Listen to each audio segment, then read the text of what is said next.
Sa gitna ng luntiang kagubatan at tahimik na kapaligiran ng Bagao, Cagayan, matatagpuan ang isang likas na kayamanang nagbibigay ginhawa at aliw sa sinumang bibisita, ang mainit na bukal o hot spring. Ito ay hindi lamang isang pasyalan, kundi isang biyayang handog ng kalikasan na patuloy na hinahangaan ng mga lokal at dayuhan. Matatagpuan sa Barangay Asingavia ang hot spring ng Bagao, napapalibutan ng kabundukan ng Sierra Madre. Dahil sa likas na geothermal activities sa ilalim ng lupa, patuloy na umaagos ang mainit na tubig mula sa mga bato. Ang tubig na ito ay pinaniniwalaang may taglay na mineral na maaring makatulong sa pagpapahinga ng kalamnan at pagpapabuti ng sirkulasyon ng dugo. Isa sa mga natatanging katangian ng hot spring ay ang pagsasama ng init ng bukal at lamig ng kalapit na ilog. Maaring maranasan ng mga bisita ang kakaibang sensasyon.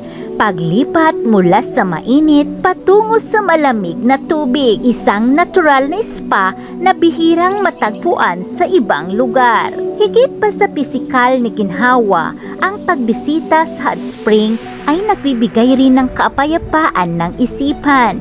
Ang sariwang hangin, huni ng mga ibon at katahimikan ng kalikasan ay nagsisilbing pahinga mula sa ingay at pagod ng araw-araw na buhay. Sa ganitong paraan, nagiging mahalaga ang pangangalaga sa mga likas ni yaman upang patuloy itong mapakinabangan ng susunod na henerasyon. Sa kabila ng pagiging simpleng lugar, ang hot springs sa Bagao ay patunay na hindi kailangang maghanap ng marangyang pasyalan upang maranasan ang tunay na ganda ng kalikasan.